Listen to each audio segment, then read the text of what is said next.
I didn't know anything. And so it's only natural that I would fail miserably multiple times throughout the whole process. But even still, even throughout that, the positive impact is greater than the failings.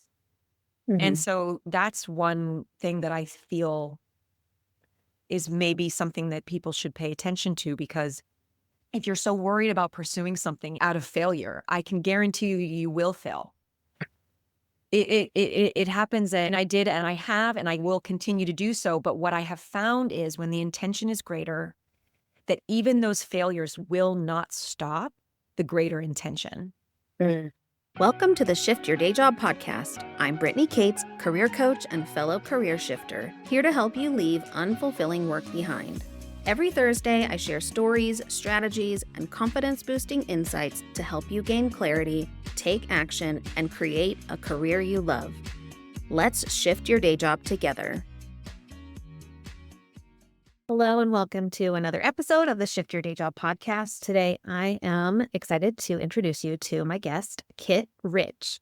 Kit built an incredible reputation as a celebrity fitness trainer, working with clients like Jennifer Lawrence, Jodie Comer, and Kesha. But despite her success in the fitness world, she always had a deeper calling of filmmaking. So in her 40s, she made the leap, and Kit wrote, directed, and produced her first feature film, Isabella's Garden, which has since won Best Picture and Best Director at multiple festivals. And while some saw her career pivot as a gamble, for Kit, it was the path that she knew she was meant to take. So in this episode, we're going to dive into her incredible journey, how she navigated the self-doubt that most likely came up, took bold action steps despite any fears, and proved that it's never too late to rewrite your story. So without further ado, please welcome Kit Rich to the podcast. Hi, Kit. How are you doing today? I'm good. Thank you for having me. I'm really excited to be here. Yeah, I'm excited to learn about your journey into filmmaking, which sounds so cool and not, you don't hear a lot about. You just see like the big successful household names, right? But yeah, I'm so excited to learn your journey and the process that you went through to get to these many successes you had. First of all, I will say filmmaking it's so bizarre when people are like, congrats on your success. And you're like, what success? Because there's just so many hurdles that I had to go through. I guess you could say overcoming those hurdles really is the success. But by the time the movie comes out, you're on the floor and you're like, okay, I made it past the movie. We did. Yeah. Because if anybody knew just how hard it is to make an independent film, I would venture to say most people wouldn't do it. Yeah. In this particular case, naivety is what served me. And I've realized that in my life, naivety is actually what has served me in many cases that have led to some really amazing things. It's the not knowing what you don't know, but having this sort of like just this dedication to wanting to complete it, no matter what happens. That's really the success, is doing it anyway. But I was in fitness and still am. I still dabble. There's no question about that. I want to say for roughly about 18 years. Yeah. Yeah, so I've been doing that for a long time, but if anybody, and some people know my story, some people don't, I fell into fitness. It wasn't exactly intentional on my part. I was just seeking out something to do other than being a waitress, which I was at the time. And there was nothing wrong with being a waitress. I actually made a good living. It was that my lifestyle was not healthy. I personally, because it was in my early 20s, I was drinking and waking up at mid-afternoon, and I just didn't have any direction. Mhm. And when I walked into a Pilates studio, the owner of the studio thought I was an instructor, and that just set something off. Aren't you a teacher? And I thought to myself, no, but oh, wait, maybe I could be. And that's how that whole career started. And it was just a way to make a healthier choice for myself. Mhm. It ended up being an incredible adventure because it catapulted me into doing a lot of incredible things. I trained, as you listed, and a lot more than that, but I just don't ever talk about it. A-listers for movie roles or on tour with them. But then I also worked with a lot of big companies Mm. where for one company, I was the face of their brand for a little bit, for one of their marketing campaigns. I worked with just a lot of company. I had an incredible career. The issue for me was not the career itself. Being in the fitness industry is a great choice if you choose to be in that industry. It was that in my early 20s, I actually deep down wanted to be a writer. And that's why I was a waitress. I was wanting to fulfill my dream of being a writer. I got rejected a lot. And because I had no self confidence, I took those no's as an answer and quit. Mm.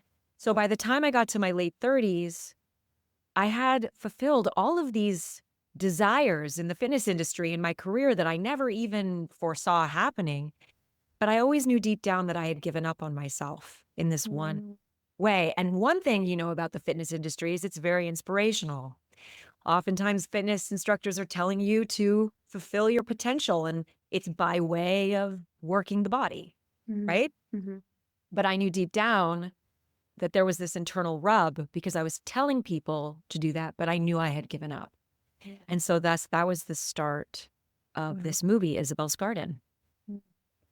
I love that. Thank you for being so real about the process, and I can relate so much to it because I feel like I did something similar. So, when I started college, I got my associate's degree in graphic design, and then I transferred to university to finish as a bachelor's degree.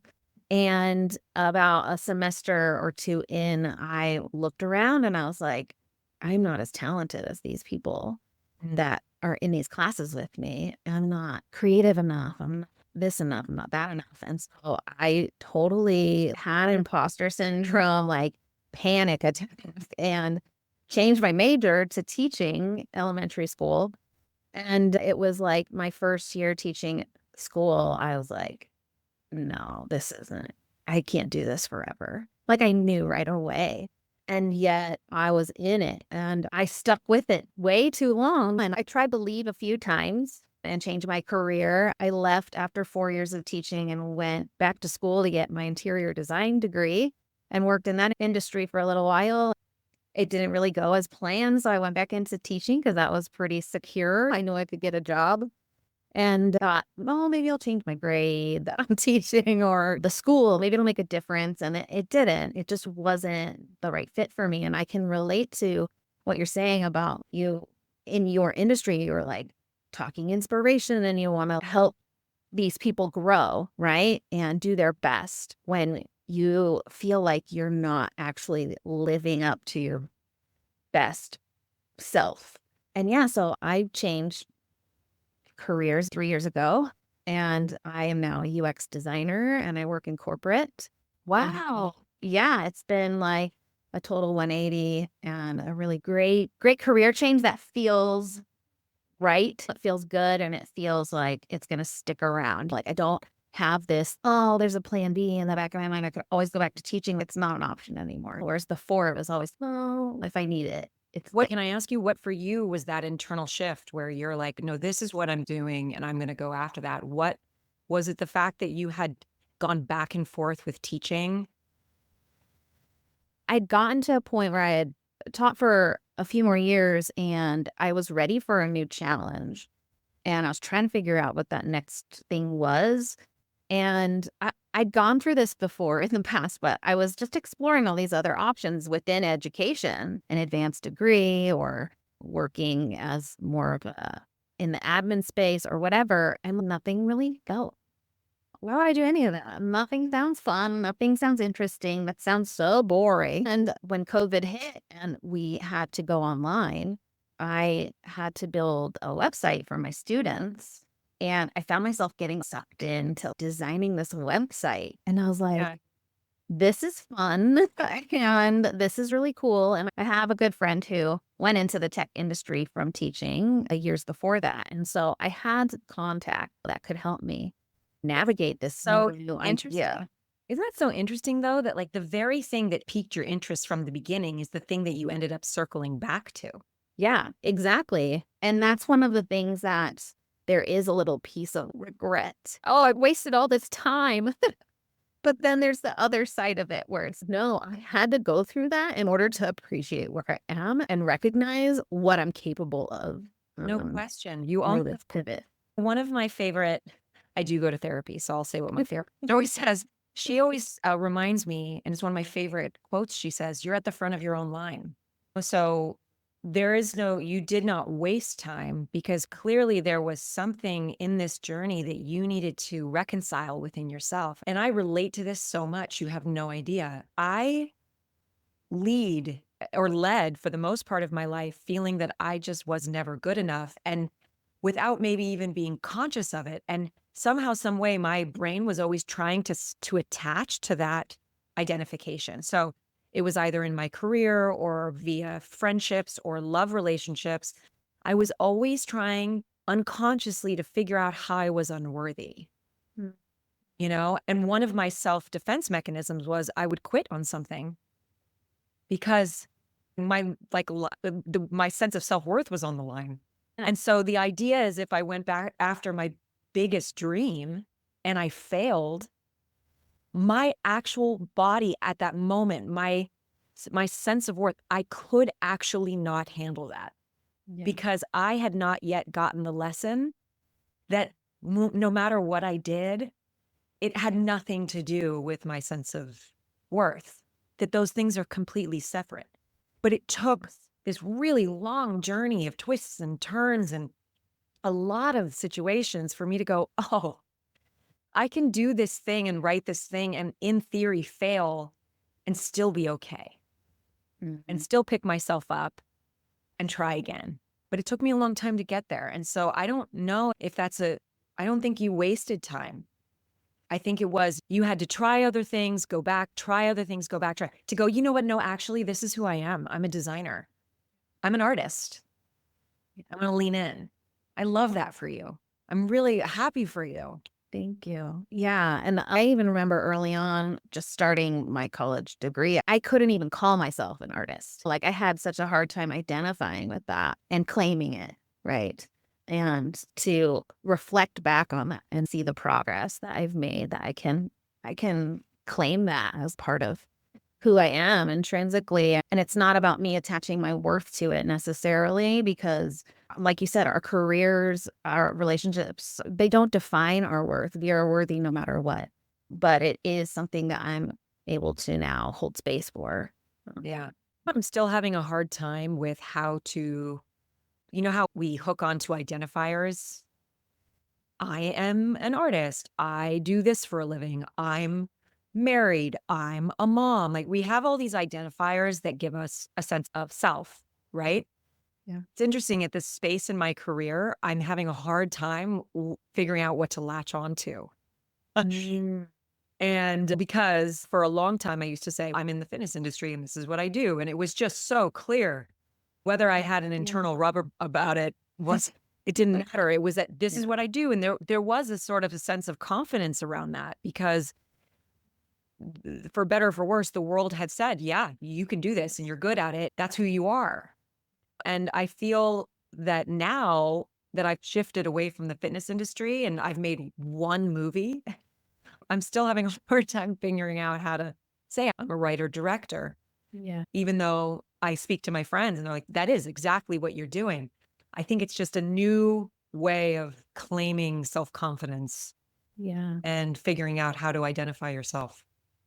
Yeah, especially when you've had so many years to back up the idea that, yeah, I'm a fitness trainer, or you have, in your words, one movie. It doesn't feel like enough to say, I am a director writer. Totally. Yeah. Especially if people understood my journey of when I was pivoting and I was telling people about this, I can't even tell you how many phone calls that did not get returned, crickets. Yeah. You think that you're going to go into this space and things are just going to, you have all this experience in one field and you're going to be able to utilize certain connections and how that just doesn't happen. So yeah, I've been through quite a bit, but it's been an incredible journey. Yeah. I Yeah. think it's a really important reminder that it really isn't about the destination, right? It is the journey piece that, like you said earlier, that's what success is. And I don't think that we realize that enough in our lives, because we're always looking for the next thing and we're not stopping to celebrate or reflect on what we just did, like where we just came from and how we've evolved in this amount of time. The perfect example of that is, I don't know if you've ever been to a film festival, but when you're at a film festival, guaranteed one of the questions they'll ask you in the Q&A is, "So what are you working on now?" And and it's because here you are trying to be present and talking about the thing that you've actually just created. You've just given birth to this thing, right? And now they're saying, "So when are you having another child?" Yep. And it can be really unsettling when you're trying to be present and just to honor the baby that has just come out of you, essentially. Yeah, exactly. When you said that, that's exactly what it made me think of how we do that as a society. Oh, when are you getting married? And then you get married. Oh, when are you having kids? Oh, you have the one kid. Are you going to have another one? When are you going to do another? Like, I just made this really like big life change that I still need to adjust to. It's not a one and done thing. Those moments in our lives and then the moments that you're talking about in our careers, right? I don't know, it's just so fascinating to try and wrap your head around because we don't value it as much as we should, I think, as a society, as human beings. Yeah, I agree. I completely agree. I think we tend to, I don't know if this is I live in Los Angeles, so it's very prevalent here. And I assume it's more of an American thing than it is an international thing, but just lead with what you do as who you are. Yeah. I think that's something that should be a cultural shift personally, that what you do does not define you. Is it important? Absolutely. You spend a lot of your life doing it, and hopefully you feel like you're doing something that's purposeful and makes you feel good, Mhm. Mhm. but it's not actually who you are. Yeah. Yeah. It just reminds me of when I was a teacher, especially early on, and that was like that's usually one of the first questions people ask you when they meet you. But what do you do for a living? Mhm. And I remember just being so resentful of having to say, I'm a teacher because I'm like, but that's not all that I am because I didn't want that to be it because it wasn't resonating with me. That's so interesting because I think that if I had asked you what you did and you told me you were a teacher, I would have leaned into that and thought that was so interesting and would want to know more. But you clearly had your own internal rub that you weren't doing the thing that you wanted to do the most. And so therefore, that's why you had that energy around it. Yeah. Whereas if I was at a party with you and asked you what you did, would you have that same response? No, because I am proud to to claim what I do. And Yeah. also, it's one of those, the responses I get now are like, oh, that's so cool. Or, oh, and I remember meeting people in the past where they had a career that I was like, "Oh, that's so cool." I'm like, "I don't feel that way. What do I like talk about my career?" People respond that way. I felt like teaching was just like, "Oh yeah, everybody like knows a teacher. It's not that like exciting." It's so funny you felt that way because I would see that completely different meeting a teacher. I honor teachers and think they're the most fascinating because it's so hard to be a teacher and it's so important. So that's funny that you say that, but that just does also show how that's actually an opportunity maybe for somebody listening here that if you find yourself getting annoyed when someone asks what you do, maybe it's an opportunity to self-reflect, to say, why am I having that reaction? Because maybe it means that I'm not going after the thing I really want to be doing. It's possible. I'm not saying that's a definite, but it's Yeah. possible. Yeah, it can be one clue Right. along the way to help you start getting curious, right? Fascinating. Thanks for yeah, it's interesting to hear your perspective because yeah, that's always been mine. I wanted to go back to what you said about how when you showed up to that fitness class and that person came up to you and you're the instructor and how that kind of lit something up in your mind of maybe I could do that. I think that's an interesting situation to maybe explore or talk about, like the fact that we don't maybe know what opportunities are out there until somebody brings something to our attention. So do you have anything to say around I that? In my experience at this point, and that's a really great question. No one's ever actually asked me that. In my experience now, I find that it's the small, tiny whispers that you should pay attention to the most versus the loud, obvious, in your face, because it's those tiny whispers that I think are your intuition talking and also your connection to whatever you believe in, to a higher power, higher source, call it what you want. But I think that it's something that if you hear it as a little whisper, it's something that you should pay attention to. In this particular case, I had been seeking out options. I had been asking around saying, what should I do for a living? What do you see me doing? So think of it like I'm turning left and I'm asking all of these people. And then suddenly coming from the right, someone goes, well, you're an instructor, right? So even though I was looking in one direction, the opportunity and the option came from somewhere else. I think of that of similar to how I met my husband. I was online and I was just going on all these dates. And then out of nowhere, a mutual friend said, I have someone I want you to meet. And I think really my point here is that when you open yourself up, if you start putting yourself out there, you have to be open to the idea that the answer might not be what you think or in the direction that you're looking, but the sheer fact that you're taking action means that in some way, shape, or form, the answer will probably come to you.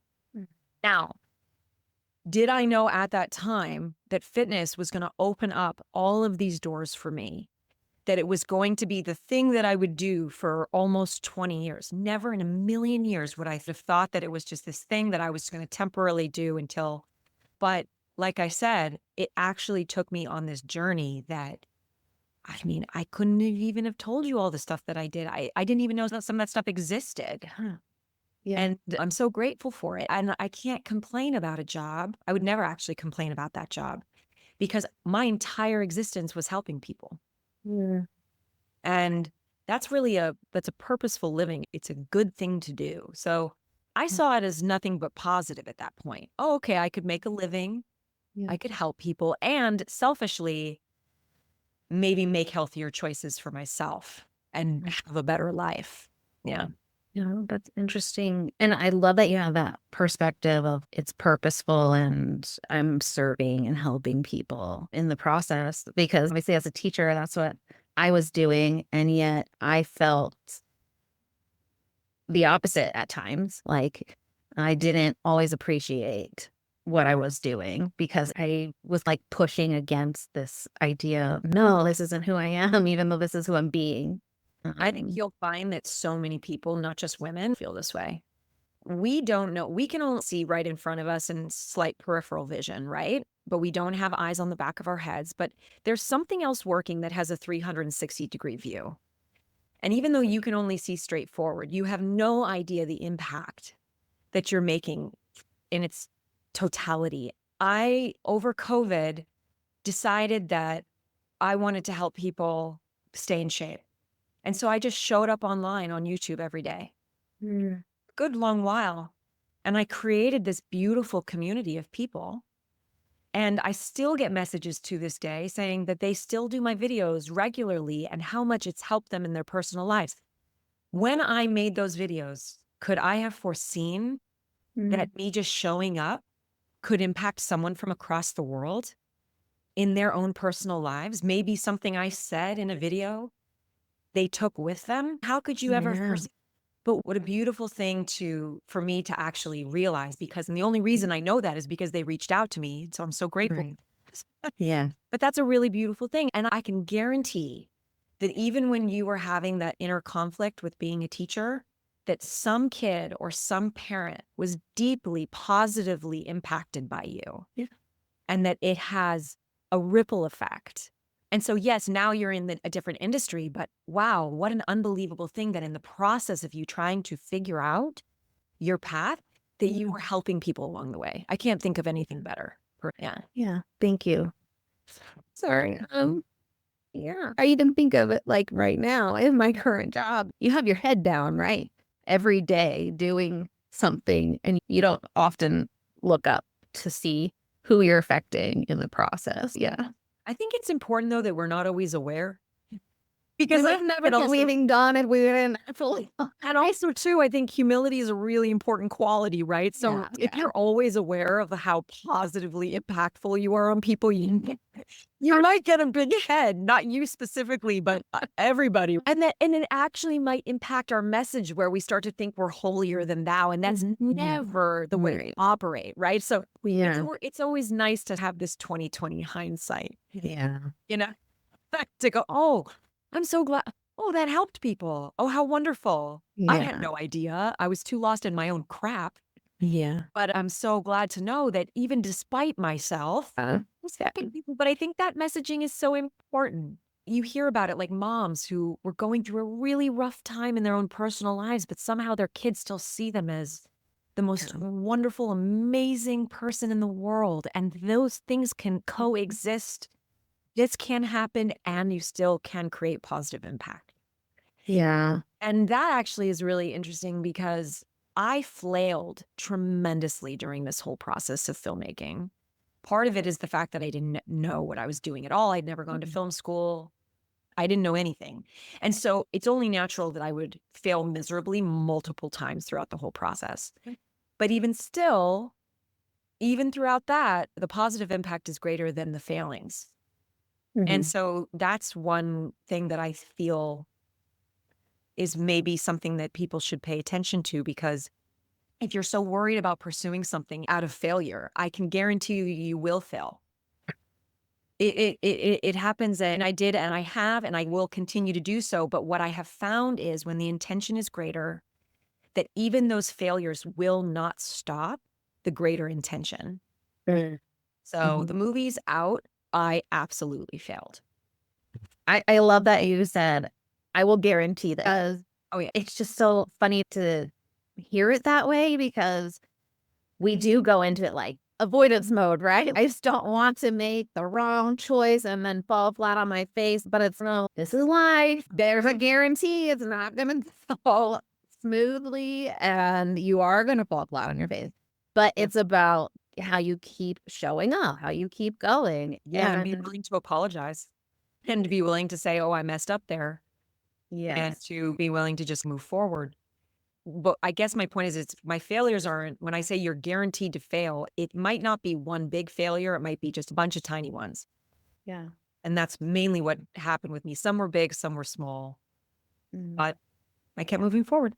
yeah. It makes me think about like how companies, there's the startup and then how they grow and how even when they're like a large worldwide company, there is not perfect.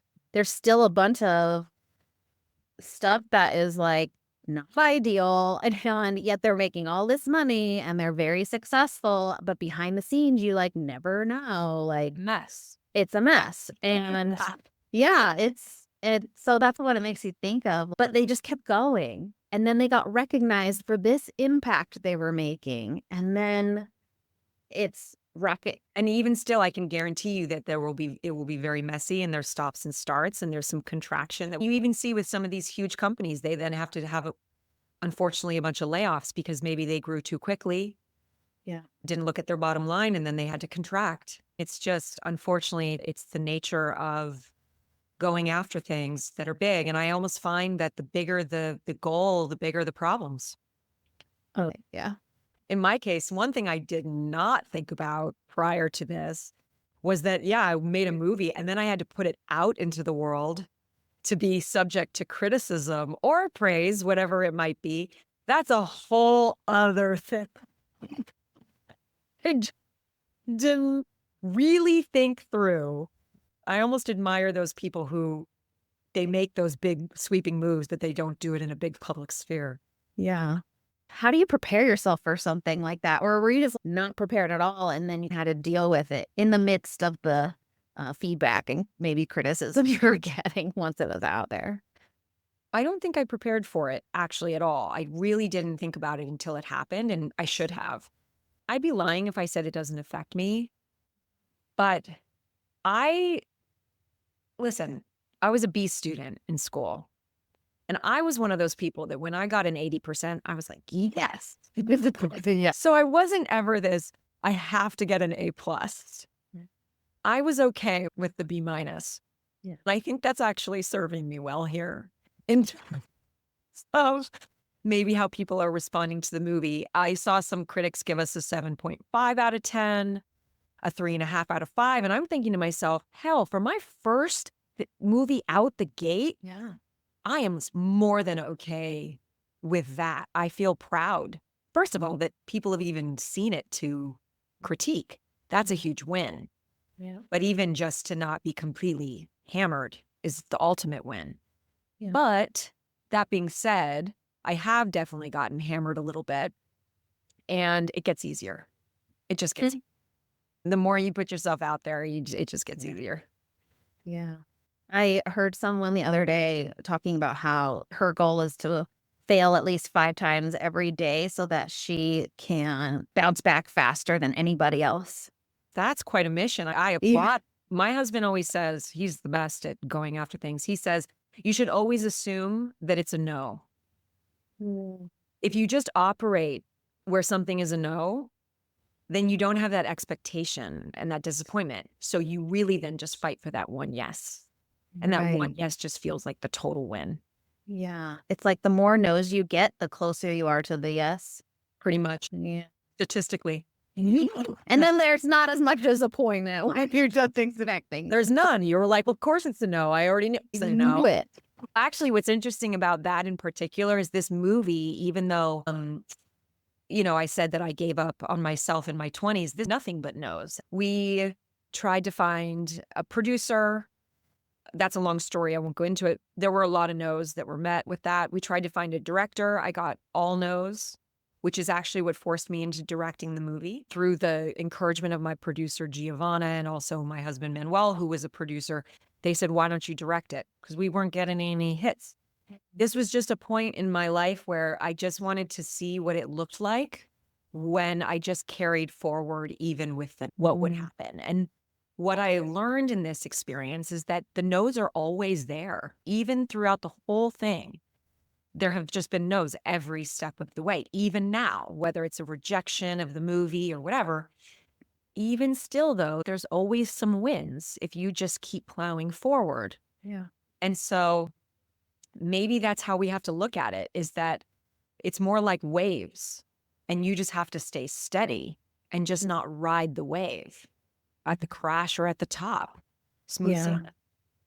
Yeah. Not let it topple you along And the also way. don't let the wins define you either, knowing that those are fleeting as well. Yeah. And oftentimes we don't focus on the No. process, right? Like we've been talking about. But I'm curious, how have you learned to celebrate the wins along this bumpy path that was making a movie? I'm getting better at it. Mm. I unfortunately have that Achilles heel where I'm going, okay, next time I'm going to do it. Next time. But actually, I have celebrated a bit here. I feel more a sense of gratitude. I think, like we talked about earlier, 2020 hindsight is a very important thing. Yeah. The win for me when I look back on it is I see all of these people that came together for a common mission to create this project. That is celebrated in my eyes. All those beautiful actors and the behind the scenes people and just everybody along the way. Even, that to me is what I've been celebrating, are all the beautiful people that were part of it. Not so much myself or the project itself, but what it did and how it brought people together. I love that part. That's the win. I love that. Going back to the sense of community, serving others, and making an impact. And that being said, though, is that I plan on doing it way better the next time. Of course, yeah. And that's the whole point, right? Like you start off on something that you've never done before, and it's hard. Like 3 years ago, I started at this new company, and it was like I cried every day at the new company because I was learning something new, and I was at that bottom of that learning curve, and it was just like So painful, right? it was painful going, up, but luckily I had like a really great team and a really great support system through that just allowed me to cry through it and supported me along the way and helped lift me up and helped me to keep going and believe like I do have what it takes. This is just for a short period of time. And then now it's interesting to look back on how I can talk so easily about this product that I work with. Whereas when I first started, I was like, wait, tell me that one more time. Can you answer the same question 5 times? It was for me, please. No, I think the learning curve, I think that's someone that's anybody who wants to take a risk in their personal life with their career. And I would say really in anything, whether it's working out, it's any sort of life goal, just know that the learning curve is going to be huge and it's going to be deeply uncomfortable. I, like you, cried a lot privately for the most part, but I cried a ton. And every time that something bad happened, I didn't necessarily know how to navigate it because it was uncharted territory for me. So it felt just that much harder. But looking back, I'm going, wow, even still, even though I didn't know anything, even though those problems came, somehow, some way, it worked itself out. And it was a great learning lesson. And so I encourage people, even if they've never tried something before, to dip into the water because just know that it's true. It's going to be hard. You're going to be scared out of your mind, and the learning curve will be huge. Now, if all of those things haven't scared you and the intention feels greater, you should actually go for it. Absolutely go for it. And take advantage of the naivete that we talked about in the early on. I think of going into this new career and I'm like so excited that I'm finally doing what I want to do. And yet all the obstacles that come in the way because of the learning curve, because I don't know what I don't know. I think it's really interesting. I don't know where this is, but I find this to be very prevalent where people assume, not you, I'm not saying you, but people in general assume that when they finally step into the situation of their dreams, whatever it might be, a lover, that no problems will arise. When actually, if you just pay attention to how nature works, that's all that ever happens is destruction and annihilation and regrowth. And that it actually should be status quo. It should be protocol, that you should assume that problems will arise. And I think if you go into it knowing that, but knowing that the intention is greater than the problem, you can handle it much better. Yeah.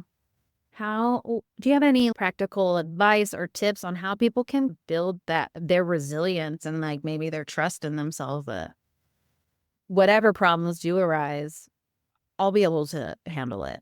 I would say take small chances in your personal life. It might be creating a fitness program where your dedication is to stay consistent no matter how hard it gets.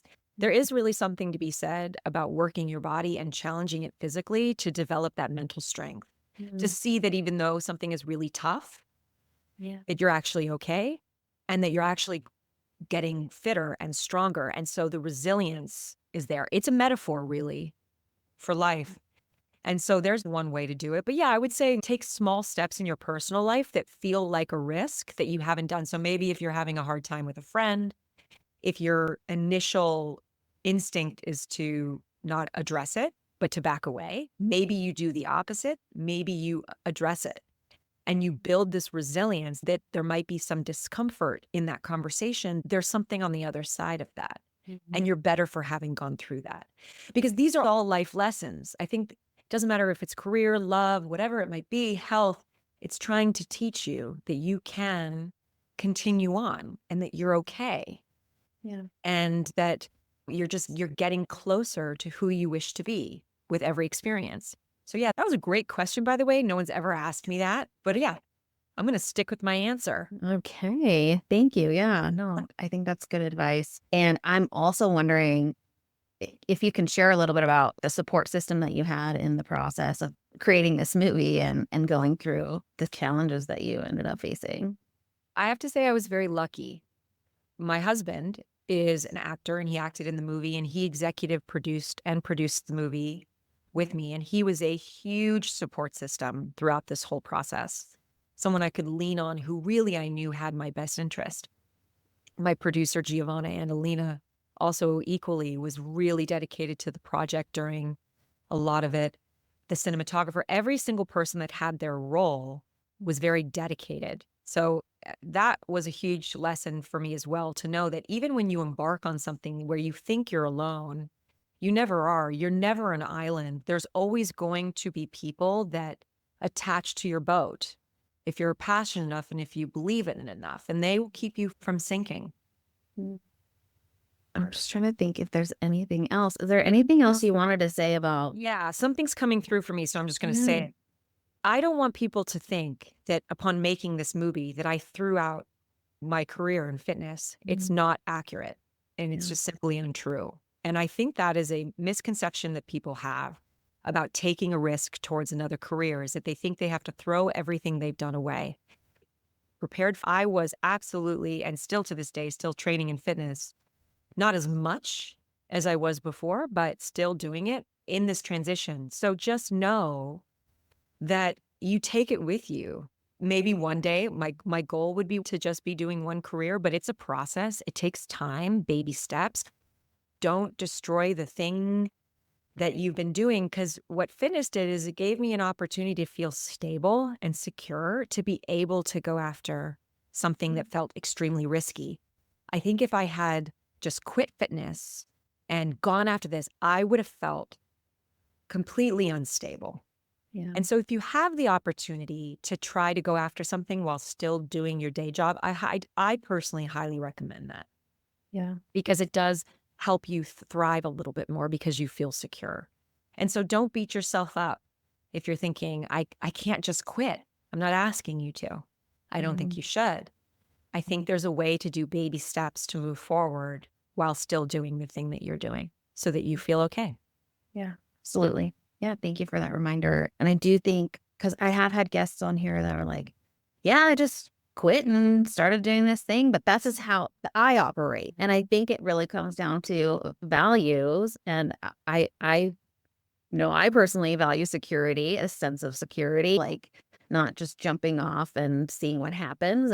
But it could be different for everybody. But I would say most people, you want that security piece while they are dipping their toe in the water. And that is perfectly acceptable and you're Absolutely. allowed. And it's a great strategy And to use. I would go further and say it's very possible that it will make the career you're currently in way more exciting Mhm. because you know that you're going after something else. And so that energy feeds all aspects of your life. You're not operating in a bubble, you know? Exactly. Yeah. And I also like how you said, like, you take it with you because it's just funny to see how my teacher side like comes out sometimes in this new setting, right? And so it's never wasted. It's just repurposed along the way. I'm sure you're much more diplomatic and willing to listen to sides and to understand where people are coming from because that's required being a teacher. For me, my career was always having to figure out how to get people from point A to point B and to do it as listening to them, being empathetic and compassionate, but still knowing how to push. Yeah. I had to use those skills as a director, as a producer. Yeah. So I took it with me. And there's no such thing, full circle moment. Maybe there's no such thing as wasted time. Yeah. You took those skills with you. Yeah. Kit, I have so enjoyed our conversation. It has been such a pleasure to chat with you. And thank you for holding space for my emotions to come Are you through. kidding? I actually think it's so beautiful how it's right there for you. And that's really admirable. And I love it. Thank you. Thank you. As we close out, is there anything that you want to share with the audience about the movie or what's coming up next for you or how they can find You you? can watch Isabel's Garden, starring Karen David. You can find it on Amazon Prime, Apple TV, Fandango.